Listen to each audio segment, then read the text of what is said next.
we are all constantly having to challenge ourselves, even the narrative of like, well, why is it built for monogamy? Why is it the world built for two? One of the things that I like to remind people is that you have the ability to create your own autonomy while so many things are being stripped away from you. And BDSM to me is the ultimate choice. You are choosing to kneel before me. You are choosing submission. You are choosing to do the inner work. You're choosing to be a brat. Yes. It's me. Hi. No, I got that, bratty. But I have more questions to the culture. I have more questions to men to seek internally than what is currently out there. And I think that we can only benefit from making sure that we continue to utilize these relationship skills. Because that's what I think I have found the answer to be in the male loneliness epidemic. It is that it's a relationship skill issue. You are not practicing that with your guy friends. And as a matter of fact, that homeboy is a shitty friend from what you're telling me about. And I have no understanding as to why you keep him in your circle. But let me tell you something, babe. The quality of friends that I have, if I was to get pregnant right now, if I was to go through a life crisis right now, they would be there at the ready. And you cannot say the same about your friendships, can you? And so you need to interrogate that yourself. Welcome to Vaginas, Vulvas, and Vibrators with Jordan Donnell. This is a safe place to learn about women's health and sexual wellness. I'm your host, Jordan Donnell, physician assistant, women's sexual health educator, and intimacy coach.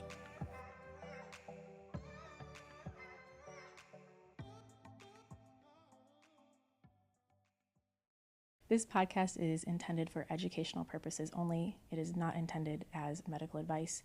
Please seek your medical professional's direction and guidance.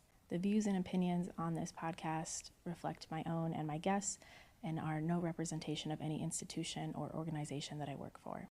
Welcome back to the Vaginas, Vulvas, and Vibrators podcast. Today I have Corinthia with me, and we are going to talk all kinds of fun stuff. So tell me a little bit about the work that you do, how you got into this, and a little bit about you. So my name is Corinthia, and the streets also call me Papiii Chulaaa. I started this work by realizing that there was a lack of sex education in school systems, especially comprehensive, queer, inclusive sex education. And I dove in first by trying to update school policies to be more comprehensive. Because the thing about Texas is you can talk about sex education in schools. You just have to make sure that you also have an emphasis on abstinence. And we gathered in some data on going into SHAC meetings, which is like school health advisory committees, because that's the first step to kind of updating any policies regarding sex education in school systems in Texas. And from that, we found that there is a inkling for communities to be more comprehensive, but they do need students and parents to actually be the ones to also advocate for that. So we partnered up with a local senator, and from there we were able to train young people and pay them for their time and create a leadership pipeline within the community to go in and give PowerPoints about what sex education policies actually state, as well as what young people want to engage in learning about. And that really set the foundation for a program that I ran called Fronterex Community Project. And that is my career baby. I ran it for like 3 years. I had 3 or 4 different cohorts. And what I found was that instead of relying on school systems that don't emphasize the importance, and I think especially after COVID, we ran a program still during COVID, and more young people were looking for mental health resources. And I think one of the biggest beautiful things about sex is that it really teaches you to communicate. And your body will communicate with you, and then you have to verbalize that to somebody else. And so being able to recognize that young people also wanted language and tools for that, encompassing in sex education, was like really powerful to witness. And I think also, like, when you think about the Texas school systems right now, they're so overwhelmed with so many things that they have to get done, accomplished, and even being defended. So I was like, you know what? I think I want to actually create something outside of the system that's holistic. And we hired like nurse practitioners to give talks. We had trans people come and talk about their experiences. I hired local people who were doing HIV and AIDS work so that people in my cohort, high school students, one, were getting paid to come and learn. We also gave them a self-care stipend. We paid for gas and we provided lunch. I really wanted to invest in my community in a way that empowered them to think beyond school systems and sex education as a means of preventing teen pregnancy and STIs. Because I think there is a very close-minded sense of what sex education is and what it can teach you, especially from a young age, and also recognizing age differences, your own power. I think that being able to give language to people younger and younger and tools and resources is only an investment in the future. So that was my program, and it was my baby. I grew it to quite a couple of different accomplishments. Like, we hosted a art gallery centered around young people in pleasure. We hired a local band, and parents were there. Very proud parents. We had parental involvement, which was very important to me. So we got to travel with them and go to different conferences and talk about the work that we were doing. Oh my goodness. Yeah. So honestly, youth empowerment and being able to create a space for young people to advocate for their own wants, needs, and desires, and empowering them through economic status by being able to pay for them, having parental involvement there. We had a physical location in my city. All of that is still a love letter to sex education, though not in the typical sense of like how we first started off by like trying to attack policy. I love that. Yeah. So, it's funny that you say all of this, because one of the big parts that's missing from education is pleasure. 99% of it is focused on the outcomes of sex, but not what we gain or enjoy from sex. And so I love that you are kind of incorporating that and working on that, because I think that is huge. That is so huge.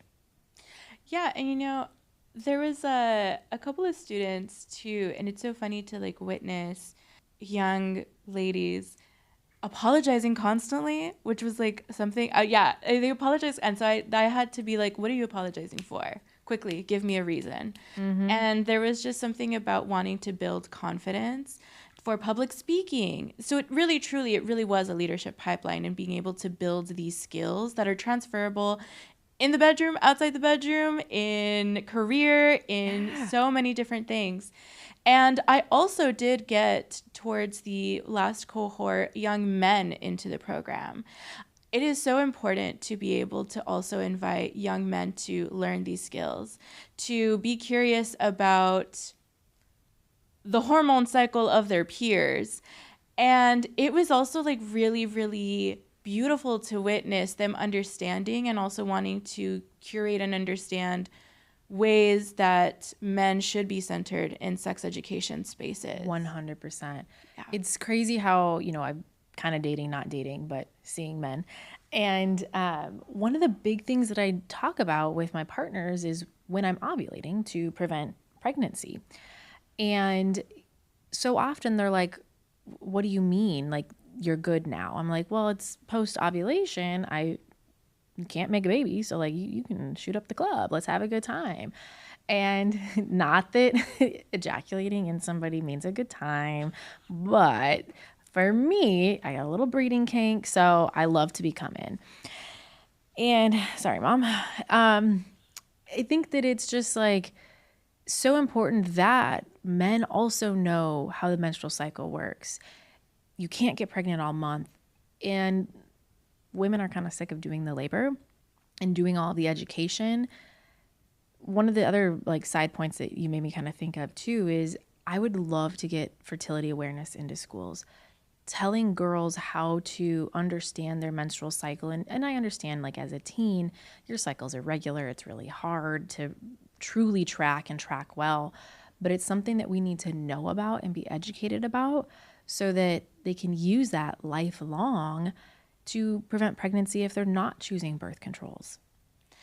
Not only that, but as I get older and I become friends with different generational women, I have learned that like menopause is also a mystery to women.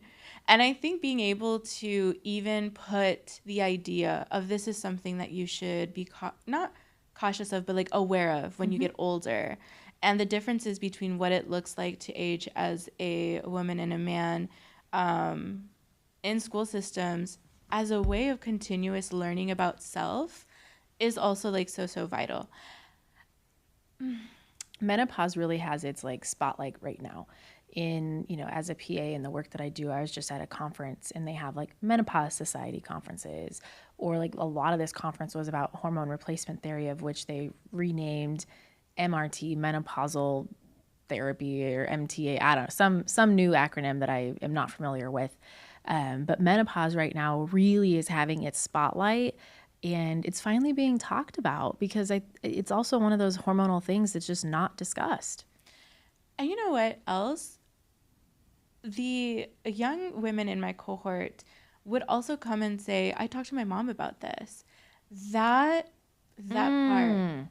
To be able to even understand your mother in a different capacity by learning about all of what happens in pregnancy and menopause would give you even a better understanding as to like the woman that she is, rather than just always having at the forefront, that's just my mom.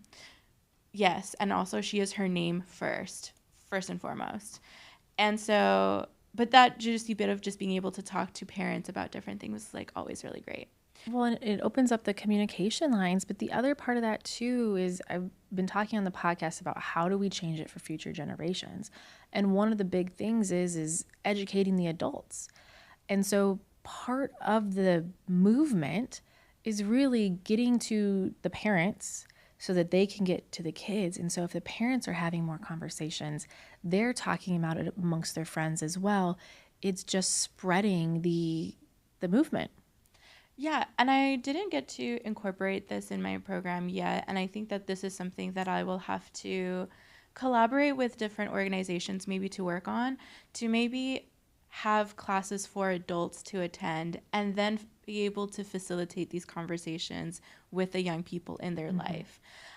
I think that culturally that is also like very different culture to culture on their approach to sex education in the home, which is also like very fascinating in the way that I dated last year, and I dated different cultures than me, and seeing the differences in even like male friendships. I dated a bunch of Indian men, and because they were also like new to Austin, they cultivated friendships. And when I asked them about their friends, they actually had answers. Rather than some of the other men that I dated where I inquired about their friendships, they were like, well, I don't really know. Homie, what do you know you don't know? That's your homeboy. What do you mean? So even like culturally, to see the differences in how people emphasize relationships has been really fascinating. I love that. That is so interesting. I want to know more about this. So did you like make it a dating project to intensely date outside of your ethnicity, or like was it just how it played out? Listen. Okay, so as a career woman, driven, ambitious person, I didn't really make time for relationships. I made a lot of time for lovers. Ooh. Yeah. And you know, I learned a lot about myself.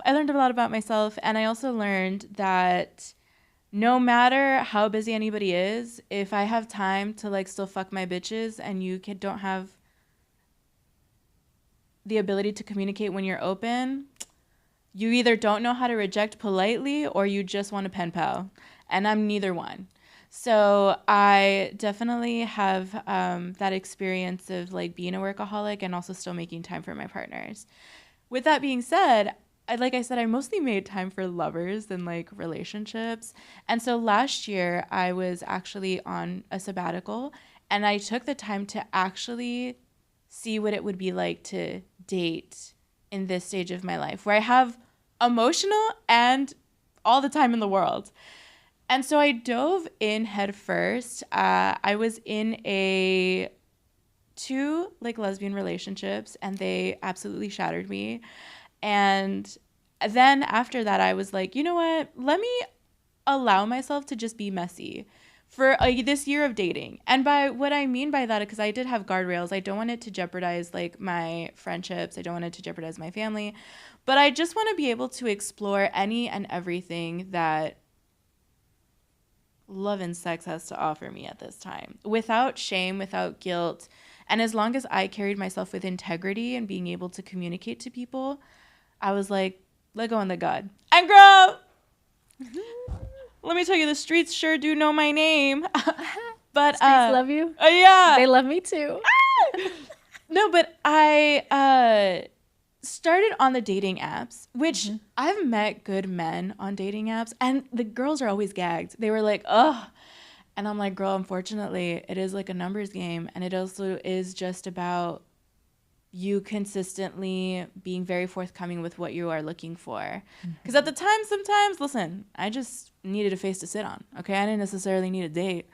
And in other parts, I was like, no, actually, what do I want in a partner? Because being someone with the background that I do, and even being a dom, a lot of men that I have been in relationship in one form or another also have a lot of insecurities and are also like dehumanized in some sense. I think about even the conversation of like decentering men in dating. And I talk about this. Yeah, so and that's how I constantly was asking myself, how do I decenter men while proactively dating them?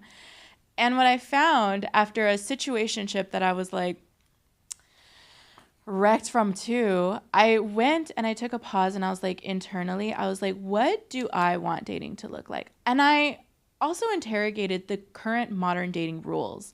When women start talking to me about like, he took 3 hours to text me back, so I'm going to take back 4. Babe, what are you talking about doing geometry and algebra about sending a text message? Send that fucking text message, girl. I literally have a partner where like sometimes it'll take like 3 or 4 days. And then I'll always just reply back when I reply back, which is a very like, it might be 5-10 minutes. I'm a pretty fast responder, but I never, ever like intentionally delay time unless I just forget about it, because that's just who I am. And he's not intentional about it either, because we have just a very unique relationship where it's just like when it's convenient and it works out for the two of us, it works out. And yeah, like some people are fucking busy. Like my text messages, I got 19 unread messages most days. I'm still working on messages from January, and I'm sorry. Like, can't help it.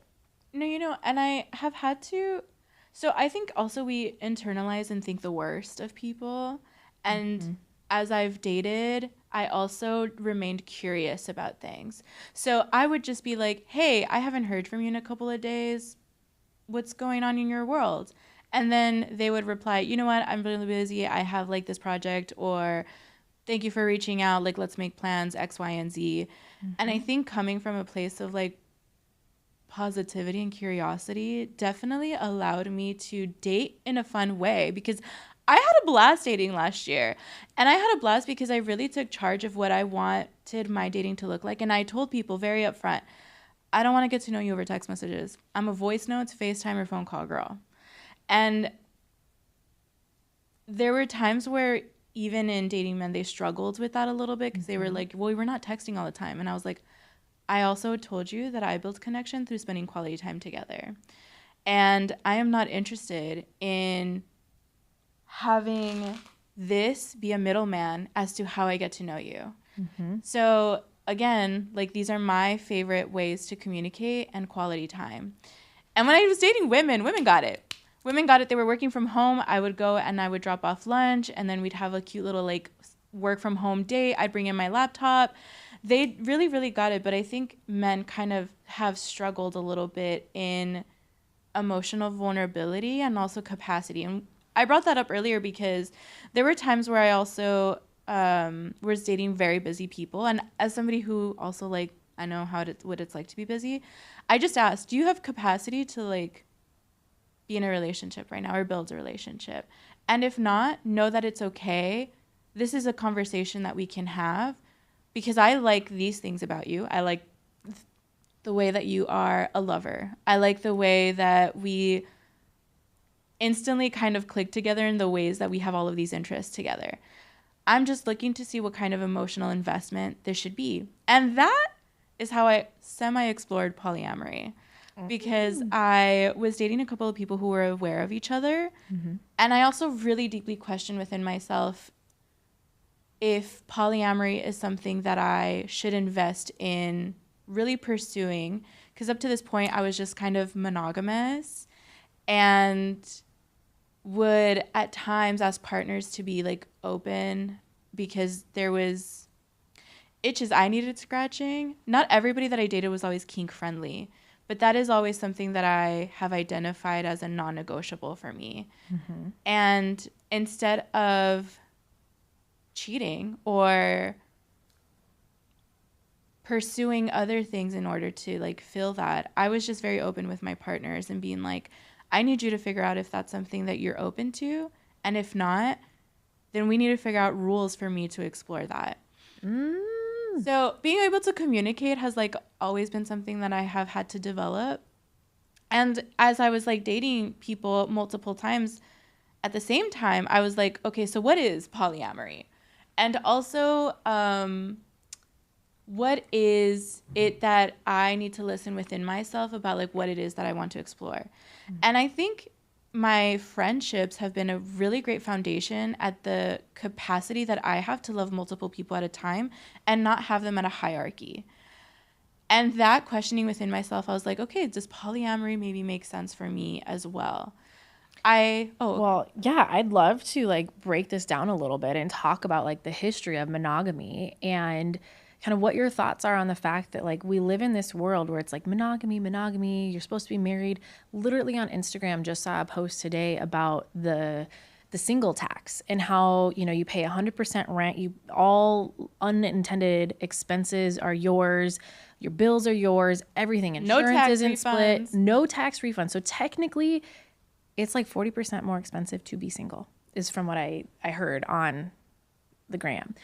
But we live in a culture where it pushes monogamy, it pushes marriage, it pushes this narrative. What is the history of monogamy? What are we, I don't want to say supposed to, because that's not what I mean, but like, where does monogamy even fucking come from? I want to say that maybe we even romanticize some of like even Greek mythology. Have you ever heard of that story that like we were like so deeply connected that gods had to split us in two, and so that's why you're constantly looking for your soulmate? No. There's a Greek mythology in that. And Greek gods themselves weren't even monogamous. They girl. were not. That's the thing. Like when you start looking at this, somebody was just talking about the Greek gods recently and being women and all of that, and I'm like, when you look at all the mythology, they were not monogamous. Everybody was fucking everybody. I think there's also something to say about the culture around the village. I think it actually takes a lot of people than just the two people who are married to make a marriage work. And what I mean by that is your family that you rely on for childcare. I think that there is also the friends who hold you when things are rough and they listen to you. I think we have been sold by Disney, by mythology, by storytelling, by even morality, in that this is the way that it should be. And I think when you think about the romantasy that is like, I'm supposed to love one person for the rest of my life and do life with that person, you exclude all of the other people who are able to pour into you to even show up in that one singular relationship that you have chosen to live life with. You have chosen to live life with all of your community, actually. Ooh, I was just having a conversation last week with somebody who was like, are you worried in non-monogamy that your partner will meet somebody else and fall in love with them and leave you? And I'm like, no, because if they're happier there, let them go.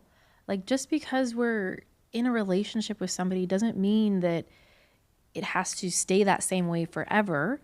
And it doesn't mean anything. Like them being happier somewhere else, I'm again not saying just walk out of relationships, but if they're happier somewhere else, why would I want them to stay with me?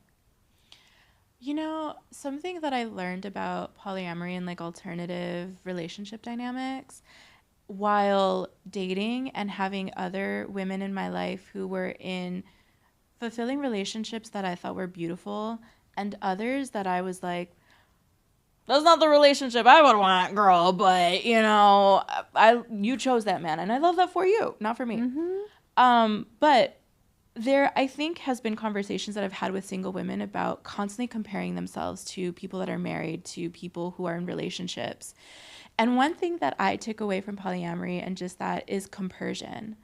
And compersion in this sense being like, I actually love to see my friends be in fulfilling relationships, because when I am in my own fulfilled relationship, I want the same joy that I have for them to be reflected back at me, because there will be times when I will be going through rough patches with my relationship, and the same love and care that I have held you with in yours, I want to be received back in. Yep. And it's not about comparing what they don't have and what they have and what you don't have.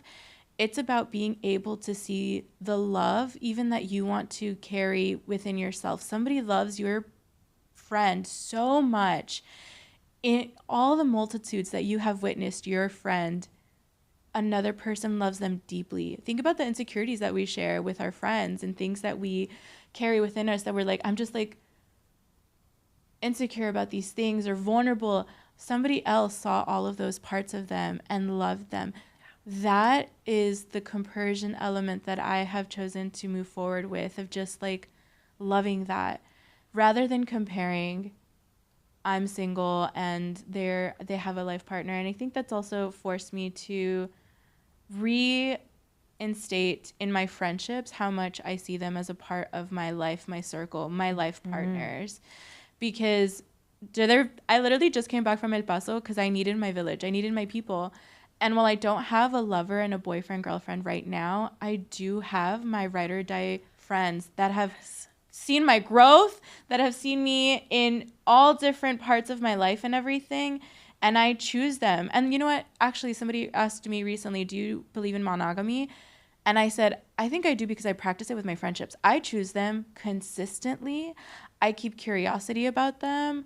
I choose them over and over and over again. And when we are in arguments, when we are fighting, I hold the tenderness of all of our relationship in that moment. And maybe that's just like I'm like, I said that there and because I was like trying to figure out where do I practice monogamy in my life, and that could be a place I practice. And then polyamory is like romantic one. I'm still adventuring out there, but as far as the history of just having two people and that's it, I even think about like when people have spouses that pass away, you don't think that they're going to like move on with somebody else.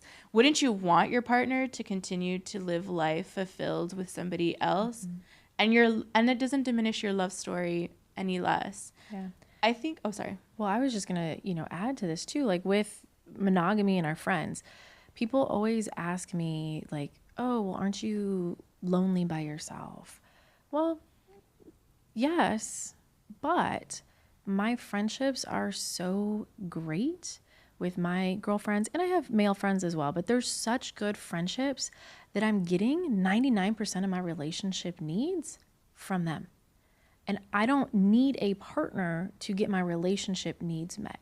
I have companionship. I have emotional support. I have, the friends that you can lean on. I've got it all. I got my travel partners. I got everything. A partner would be fine, sure. But like, I get all that from my friendships. I don't need a life partner.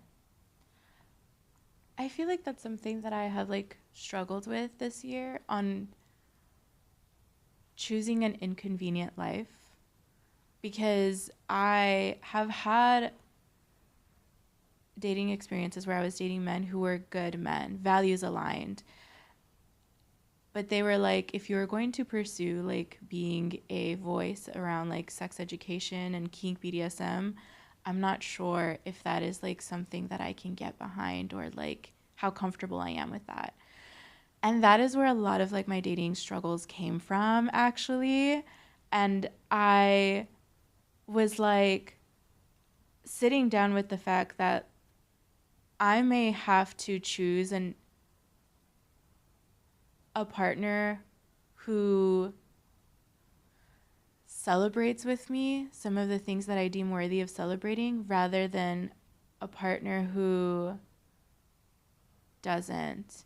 And I'm trying to figure out the words for that, because I have been also figuring out maybe I need to date somebody who is a lot more open in different ideas of lifestyles and different things, or maybe like still being an ambitious woman and just like having partners, a polyamorous. Honestly, girl, I really want a throuple. Yeah, That's my like, I dream actually and have goal. a friend that I think is entering into a throuple right now. See, and I was like, that way I'm able to have fulfilling relationships that understand an openness, communication, because I think that's also like at the center of like polyamory. You have to like talk about it, girl. You really do. You do. And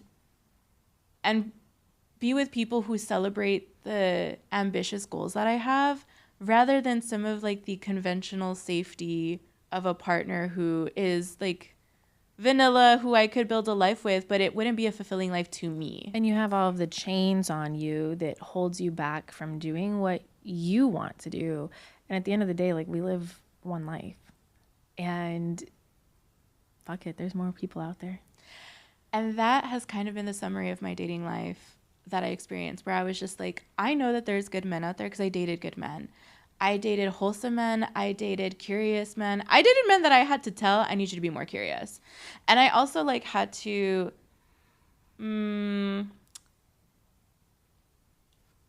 know, because I have had to utilize communication in different forms in like Kink and BDSM, being an educator, an aunt to my 6 nieces who I want to model a good values-aligned womanhood to, I have had to also deprogram or question and challenge people that I've dated to do more inner, deeper work. Or I've also had to tell people, you sit with how that makes you feel, and then you let me know. And I'm ready to have the conversation when you are. That has also been very intimidating for people who are not as emotionally open or curious and stuff. And I've hit some walls with people, and yet they still remain curious about like my work. So sometimes it's just about like pacing. Sometimes people just need time. I think also like family expectations culturally has been very big, where they were like, I really enjoy you as a partner and you're like everything, but I'm just like concerned with like what my family and friends will think.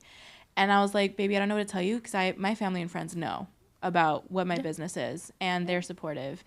My ex, I shared my podcast with his mom. Yeah.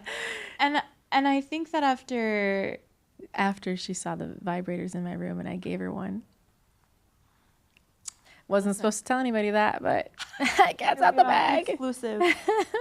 No, and the gag is people need people to talk about sex education and things with, because I've had older women talk and share, and I hosted 2 workshops in Austin around shibari, and I had all kinds of different people come with different experiences about wanting to be more present in their body, or even just like experiences that they have where they disassociated during sex.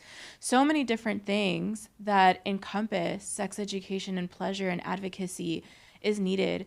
So when I had partners, again, that didn't celebrate or understand that, it was like they didn't understand and celebrate me. And I was like, I just think that I'm glad to know that there's good partners out there, but I also think that I maybe need to look in different places.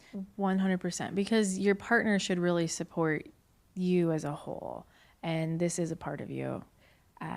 It's a huge part of you. And same for myself. Like, this is a part of my life. You know, I have to, throughout the process, discern how much of my personal life gets shared. And that part may be a conversation for me and my partner. Like, what do I share about our personal life versus what I don't? And yeah, like, it's part of your life. It's part of who you are. It's who literally, like, you are at your core. And I think that one of the things that I actually also had to accept about myself is that this is a non-negotiable for me. You had to accept yourself as a non-negotiable for you. That's juicy. Yeah, it is. And I think that I also continued to see traits of what I wanted in a partner. Someone who has the ability to communicate even the ugly parts of themselves.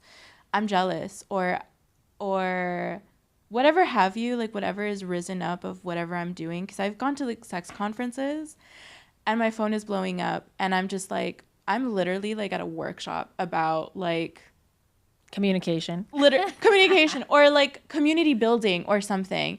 I'm like, and because because I know how social media works and I'm having the juicy parts on my social media, it doesn't mean that I'm like out there fucking like 3 or 4 people at this conference. But you might be. But probably not. Yeah. Well, not even probably not. Like, but you're there to do other things. Yeah, I'm there to do work. I'm there to learn. I'm there to imagine. I'm there to chew on things so that I can see what comes of it to my community, how I can bring things. And instead I'm getting my phone blown up and now I'm like on do not disturb and now I'm like, you know what I mean? Now I'm irritated. Yeah. I'm like, so, and I've invited like partners to like sex conferences and stuff, and it hasn't always worked out the best, but just so that they can see what it's like too, because it really is an educational space. Does a dungeon love to see me coming? Yeah, it does. But, you know, we've been able to. I want to go with you to a dungeon. Friend, we need to go to Atlanta. You been in Atlanta? Not for this stuff. Oh, I mean, like, I haven't gone to personally explore, I guess is what I'm trying to say. I know they have quite a few sex clubs out there. Like, yeah. 3 of them I'm familiar with, but I can't name them off the top of my head. There was also like a dungeon night hosted in San Antonio, and it was specifically for sapphics. Define sapphic. Sapphics is just like women who also like love and in relationship with other women. Okay. Anybody who identifies as a woman. And it was like a dungeon run by women for women. There was a burlesque show, a mistress doing electro play. There was like a play section. There was mummification, which I'm like curious about. And that was juicy and right in all the right bits, because I feel like one of the things that got brought up in the workshops that I did was women not even knowing if they could be voyeuristic in spaces. And one of the things about BDSM is you kind of have to watch sometimes to learn how to do things, like floggers. Yeah. That's a skill you got to learn from somebody as you get that wrist down. Exactly. I was like, some BDSM things are just more about visually seeing how it's done, confidence building, and even the way that you utilize your voice when you're in that headspace and different things. But all of that to say is I definitely think I need a partner who understands the multitudes of all of that and doesn't feel weighted down themselves or in competition even with like my career and ambition. I love that. I will tell you that I know lots of women who have those relationships and that they're literally out there. It's a numbers game, right? Like dating is totally a numbers game. And it's about having a good time, meeting people, like creating community, and like it'll come. I keep saying that. It'll come. No, and you know what? And we will come along the way too. Exactly. I was literally about to say. Oh, I was like, and I hope to come as I come to the right partner. You know what though? Else, I saw the need for more playful dating spaces.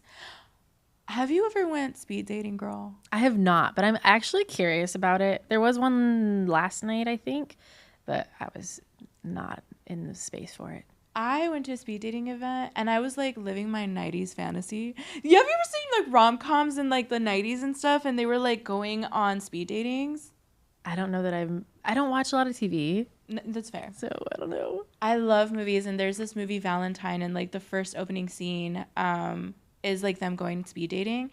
And there's like other shows that I've watched, like Sex and the City and just other things that have had like tidbits about that. And I was like, oh, what a like juicy, like self-personal, like pleasure thing to knock off of my to-do list, right? So I went, girl, I was like, am I in an SNL skit? Because every man felt like I was like, where's the cameras? Am I being punked? Like what? But it was really fascinating comparing that experience to a like singles mixer hosted by a queer influencer in San Antonio, and the atmosphere was a lot more playful. We played like playful games. I was on stage. We did like Never Have You Ever, and I was like taking all of that in. And as I hosted different events, I found that men were not showing up. And it's because women are showing up in droves to singles event. But because of the current narrative around men, men are not showing up to dating events at all. And so it is leaving, first of all, the male loneliness epidemic, I have a lot of thoughts on, but they are continuing to be left out of the table for reasons, and I understand those reasons, but it is affecting women too in the way that they are even out there, emotionally available, ready to date, and men are just not being welcomed. And I don't think that I have anything to contribute to the onslaught of like online male critique. I think that I challenge men in ways to open themselves up more. And I also have been able to identify cultural things because I worked with young people. I'm looking at like who male influencers are popping off and what their rhetoric is. And No red pill? the red pill. Yeah, because I was even dating men who like fell into red pill content. And I was like, baby, you're like spooky ooking me. You're like scaring me. And I had to like quickly ground them and like, do you know that that just lives on the internet? I'm like, me and you are like right here, and that like we've shared all this history, and like have I ever made you feel this way? You need to communicate that to me then. You know what I mean? But I don't think I have anything to add to like the onslaught of like criticism men face. I think I more so have a questions to the culture than like, okay, so I was in San Diego. I know I'm like hopping on and off there. San Diego. I know, I love San Diego. The men out there are like really, really tantric and open. In my experience, yeah. Interesting. But there was a It man. felt good though. It did feel good. And it was also like so funny because he was like, "Did you feel your heart chakra open?" And I was like, "No, baby, but my pussy is wet, so you keep talking that talk." No, but I met this man out there, and he had just gotten out of a relationship, and we both shared a bunch of different stuff.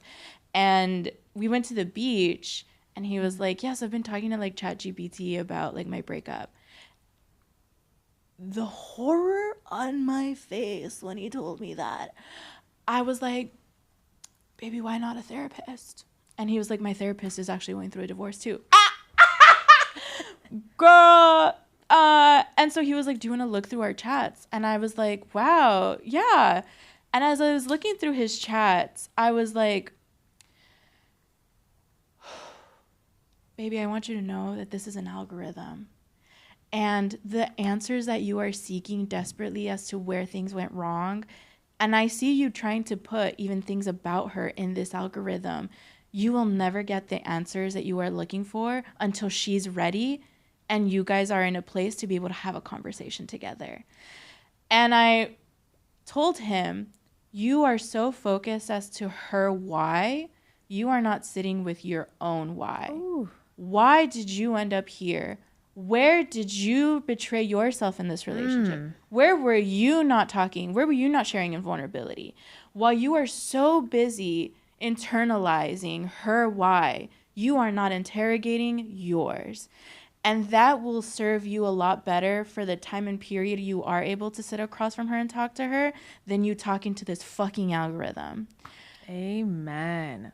Anyways, I charged him for that, and I made him pay for dinner, and, you know, I was like, I'm leaving with something, girl. I'm like, I better get some head for something for, like, free therapy session I just gave you.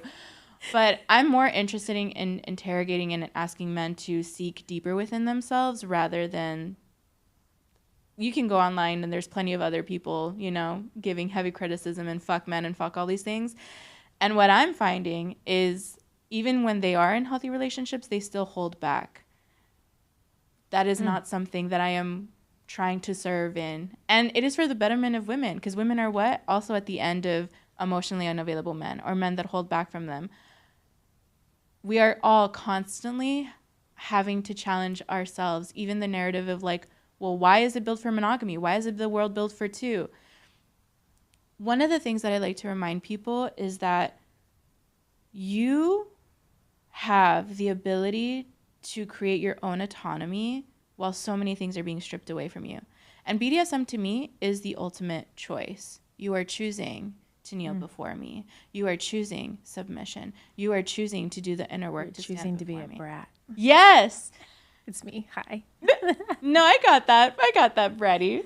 But I have more questions to the culture. I have more questions to men to seek internally than what is currently out there.